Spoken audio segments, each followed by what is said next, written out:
can hear me right now. It's raining crazy.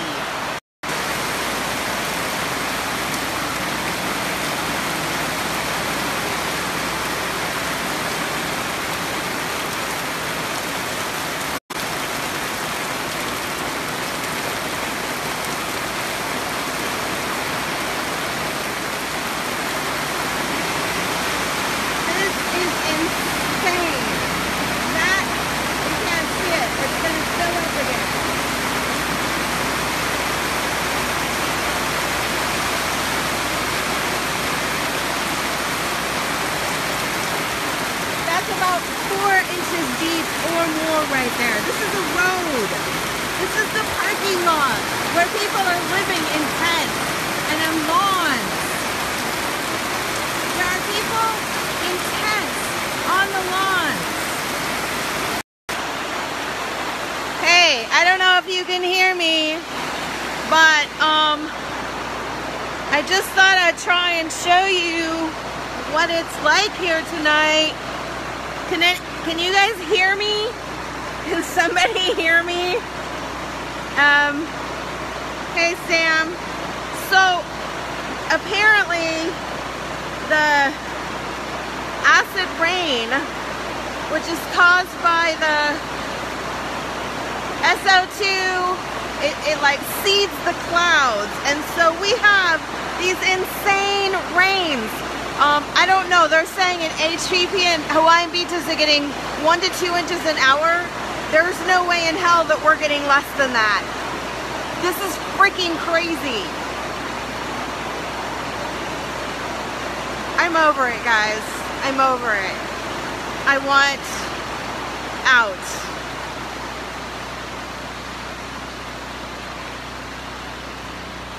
I'm starting to get impatient. It's been 5 weeks yesterday since evacuation, since the eruption started. And the eruptions are causing this cloud cover and it never goes away. And my I've got buckets, 5-gallon buckets filled with water that hold my tarps down, my awnings from flying away. Thank God. And if it wasn't for those, we'd all be like somewhere else. We'd be floating down the river. I don't know. But the buckets, let me see if I can show you what they're full of, so that you can see what we talk about. Pele's hair and stuff like that. But I don't know. Let me see if you can see. Nah, you can't see in there. But inside those buckets. So inside those buckets, in the bottom of the buckets, are what's called Pele's hair. And what it is it's basically it's flying glass shards. It's you know, the eruption, because the eruption in Leilani is going up like 250 feet again, and so it goes up, hits the air, and pieces fly off, and then they float through the air, and that's what we're breathing when we don't have our masks on. But you can see it inside the buckets, you can see it on top of the awnings, and the rain slowed down again. But oh my God, this is crazy. It's like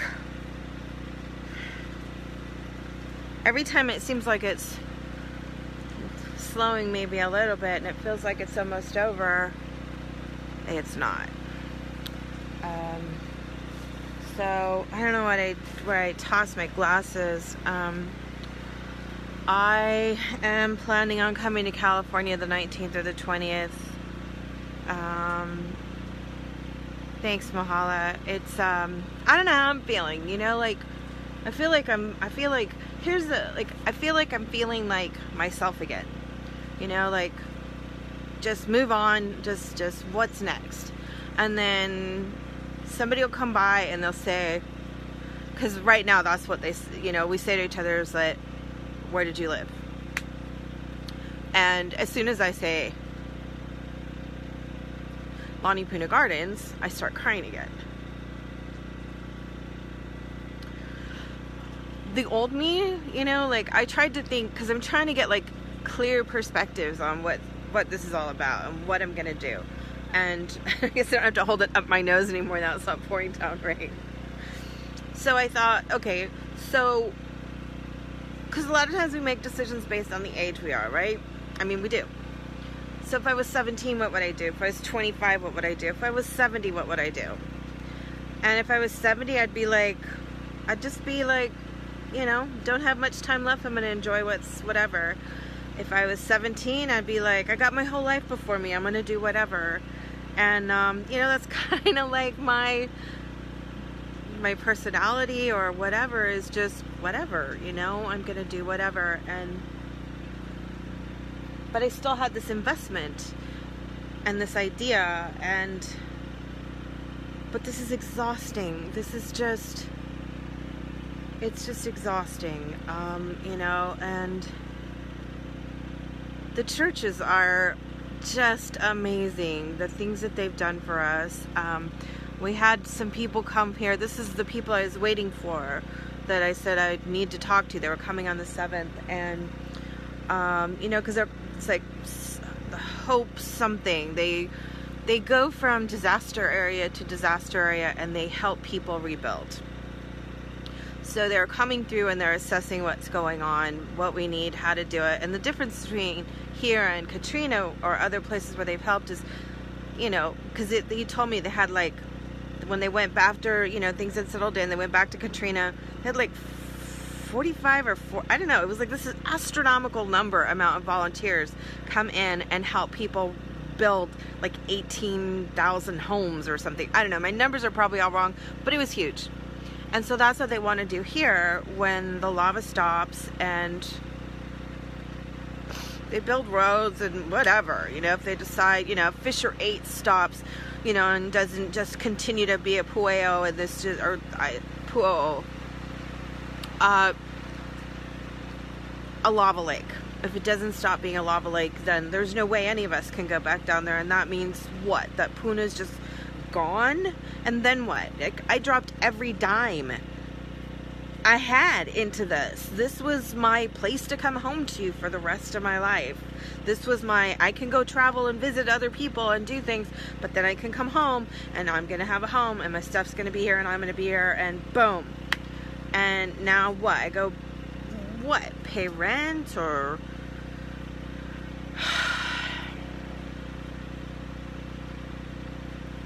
Anyway, I got off track a little bit there. So these people came through and they're assessing and they have a plan. They didn't share the details, but they said they have a plan of how they're going to help us when it's time.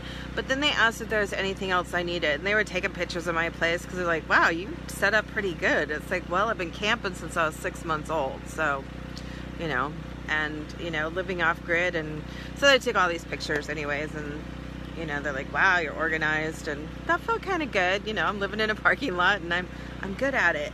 Not sure what that means, says about me, but I'm good at it.